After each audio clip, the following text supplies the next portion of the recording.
लंबे बाल वाली सास। सास बहू की उम्र में माँ बेटी जितना फासला होता है, लेकिन फिर भी ना बहू को सास में माँ और ना ही सास को बहू में बेटी दिखती है। कैसे? ओहो, ये बाल भी ना संभाले नहीं संभलते, इतने लंबे और काले। देखने वाले तो कहते हैं कि बहू सास और सास बहू लगती है। कौन है ये लोग माँ जी? मुझे तो नहीं दिखते जिस सास को बहू समझ रहे हैं। अरे चल छोड़ ना, जा चाय लेकर आ जा और किचन में मेहंदी भिगा देना। और हाँ, दोपहर को पार्लर वाली आ रही है मेरे हेयर स्पा के लिए, तो जरा गर्म पानी तैयार करके भाप की तैयारी भी कर देना। बहू खुद के बाल देखती है जो सूखे, बेजान और बेतरीके से बंधे होते हैं। बहू किचन की तरफ जाती है। यहाँ खुद के बालों को संभालने का टाइम नहीं है, न ही पैसा, लेकिन सास के बालों पर इन्वेस्टमेंट देखकर हैरानी ही होती है मुझे तो। दोपहर को पार्लर वाली सास के बालों को देखकर बोल पड़ती है, ओहो, ये कैसे बाल कर लिए आपने? 2 हफ्ते से मुझे बुलाया नहीं ना, तभी। अरे वो बहू के कारण। मेरे कारण? मैंने कब मना किया था आपको किसी चीज के लिए? तू ही मायके चली गई थी ना। अब मैं घर का खाना बनाऊं या फिर बालों की केयर करूं? तू जाकर पानी लेकर आ। इस बार मैं जो मसाज करूंगी ना, थोड़ा महंगा है, लेकिन अरे महंगी की चिंता ना कर। बस ये जो डिम्पल कपाड़िया जैसे बाल है वो शबाना आजमी जैसे ना हो जाए, इसका ख्याल रख। अब क्या था, सास के बाल पर जो बजट था वो घर के किचन के बजट जितना ही था, लेकिन बहू बेचारी करती क्या, बहू जो ठहरी। एक बार सास बहू मॉल में घूमने जाते हैं। माँ जी, एक ड्रेस लेना है, चलिए ना जरा डिजाइनर शॉप तक। हाँ चलो, वैसे भी बाल गीले हैं, थोड़ा बाहर घूमूंगी तो हवा से सूख जाएंगे। सास बहू दोनों मॉल में घूम रही होती है। सासू माँ, वो रहा मेरा स्टोर। अरे रुक रुक, क्या है ये? जावेद हबीब। अरे चल तो जरा देखे तो। हाँ चलते ना माँ जी, बस एक ड्रेस ले लो। अरे ले लेना ड्रेस बाद में, किसने मना किया है लेने से? सास जावेद हबीब के पार्लर में जाती है, जहाँ सेल्स गर्ल उन्हें पकड़ लेती है। अरे कुछ बालों को सुंदर रखने के लिए क्रीम पाउडर दिखाओ ना। वो क्या है ना, थोड़े बेजान लग रहे हैं। क्यों नहीं, वैसे ये नया प्रोडक्ट लॉन्च हुआ है, इससे आपके बालों की खूबसूरती 4 गुना बढ़ जाएगी। इसे लगाने के बाद ना आपको हेयर स्पा करने की जरूरत पड़ेगी और ना ही किसी महंगे शैम्पू की। बस ये लगाइए और पूरे मोहल्ले में बाल चमकाइए, लहराइए और इतराइए। अरे वाह, कितने का है? इतना सस्ता कि आपको हंसी आ जाएगी।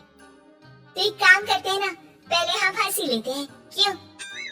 ये जरूर आपकी बहू होगी, है ना? कैसे पता? अरे पहला कौन सी बहू चाहेगी कि सास के बाल सुंदर दिखे? मुझे नहीं लगता कि आप ये प्रोडक्ट ले पाएंगी। एक काम करिए, फिर कभी आइएगा। अरे ओए, पैक कर दी इसे। और सुन, 2 पैकेट पैक करना, और आज के बाद किसी सास बहू के बीच लड़ाई लगाने की कोशिश ना करना। सेल्स गर्ल मुस्कुराकर साथ खड़ी दोस्तों को देखती है और सामान पैक कर देती है। उन लोगों के जाने के बाद, देखा मैंने कैसे खेल खेला? बहू मानती तो मुसीबत, और ना मानती तो भी मुसीबत। वही सामान लेकर सास भी खुश बाहर निकलकर बहू से कहती है, अरे वाह बहू, अब देखना मेरे बाल ना और ज्यादा सुंदर हो जाएंगे। अब तो लोग मुझे देखकर जलने लगेंगे। वैसे जलन से याद आया, तुझे भी तो ड्रेस लेनी थी ना, चल ले लेते हैं। रहने दीजिए, पैसे किसके पास है जो ड्रेस ले लो। आप तो अपने बाल लहरा लहरा कर इतराइए। मैं कोई पुरानी ड्रेस ही पहन लूंगी। चलो वो भी ठीक है बहू, देख हमेशा ना फालतू खर्चे से बचना चाहिए। मैं बिल्कुल फेवर में नहीं थी तेरी नई ड्रेस के लिए, फिर भी तुझे मना नहीं कर पा रही थी। बहू के तो मन में आता है कि सास की इस बात के बाद वो उन्हें इतना अच्छा करारा जवाब दे, लेकिन चुप हो जाती है। सास का बालों को लहराना और इतराना यूं ही चल रहा था। एक दिन, माँ जी, न जाने क्यों चक्कर आ रहा है, लगता नहीं कि मैं काम कर पाऊंगी, मैं अपने कमरे में आराम करने जा रही हूँ। थोड़ी देर बाद पति भी आ जाता है। माँ, शिखा को कहीं देखा क्या? आज बहुत दिनों बाद घर की रसोई से इतनी अच्छी खुशबू आ रही है। मन तो कर रहा है कि बिना चेंज किए ही खाना खाने बैठ जाऊं। अरे बेटा, खाना आज मैंने बनाया है तो घर तो महकेगा ही। तेरी बीबी बीमार बैठी है। पति हैरान होकर पत्नी के कमरे में जाता है, जहाँ वो आराम से तानपुरा का शो देख रही थी। अरे माँ ने तो बताया कि तुम ठीक नहीं हो, पेट में दर्द है। अरे नहीं, वो ना मेरा फेवरेट म्यूजिक शो आने वाला था। अब माँ की तो आदत पता है ना, ये बना दो, वो बना दो, ये दे दो, वो दे दो, तो बस मैंने बहाना बना लिया। पति बीवी की बात पर मुस्कुराता है और वहाँ से चला जाता है।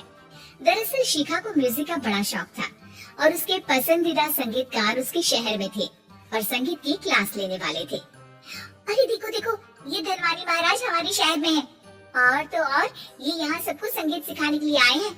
मैं भी इनकी क्लास ज्वाइन करूंगी, कल जाकर पता करती हूँ। सास और पति भी शिखा की बात पर खुश हो जाते हैं, लेकिन अगले रोज जब शिखा वहाँ से वापस आती है तो उसका मुंह उतरा होता है। अरे क्या हो गया? तेरी शक्ल देखकर क्या उन लोगों ने तुझे लेने से मना कर दिया? पहली बार बहू सास के ताने का कोई जवाब नहीं देती और चुपचाप जाकर कमरे में बैठ जाती है, जहाँ पति कहता है, अरे क्या हो गया मेरी अनारकली, क्यों मुंह लटका रखा है? अरे कुछ नहीं, बस ऐसे ही। सास कमरे के बाहर जाकर खड़ी हो जाती है। अरे मुझे तो बताओ क्या हो गया? शिखा रोने लगती है और रोते रोते बताती है कि वो लोग 1 लाख रुपए में कोर्स करा रहे, मैं इतने पैसे कहाँ से लाऊं? पति भी चुप हो जाता है, क्योंकि वो जानता है कि इतने पैसे का तो वो भी इंतजाम नहीं कर पाएगा। देखिए ना कैसे अपनी कला को बेच रहे हैं, लेकिन गलत भी क्या है, नामी गिरामी है। अरे कोई बात नहीं शिखा, मैं कोशिश करता हूँ किसी से उधार लेने की। जब कोर्स करके तुम खुद की क्लास खोलना, उससे जो पैसे आएंगे उससे फीस भर देना। पति कई लोगों से बात करता है, लेकिन उसे कहीं से पैसे नहीं मिलते। शाम को मुंह लटकाकर पति घर आता है। मैंने काफी कोशिश की, लेकिन कहीं इंतजाम नहीं हुआ। अरे कोई बात नहीं, मैं भी ना क्या करूँगी म्यूजिक सीखकर। पैसे भी कल आखिरी दिन है पैसे जमा करने के लिए। अब इतनी जल्दी कहाँ से आने वाला है पैसा? लेकिन अगले दिन, बहू ये ले पैसे, जा जाकर अपना नाम लिखवा दे संगीत की क्लास के लिए। बहू इतना सारा पैसा देखकर दंग रह जाती है। अरे माँ जी, आप कहाँ गई थी अभी, और ये इतने सारे पैसे कहाँ से आए? सास मुस्कुराकर पीछे मुड़ती है और बहू को अपने सर के बाल दिखाती है, जो अब छोटे छोटे होते हैं। मैंने ना अपने बाल उस विदेशी कंपनी को बेच दिए, जो बाल के बदले में पैसे देती है। अब मेरे बाल थे ही इतने सुंदर कि 1 लाख मिल गए, वरना तेरे बालों का तो कोई 500 भी ना दे। बहू को सास की बात से रोना आ जाता है। वो सास के गले लग जाती है।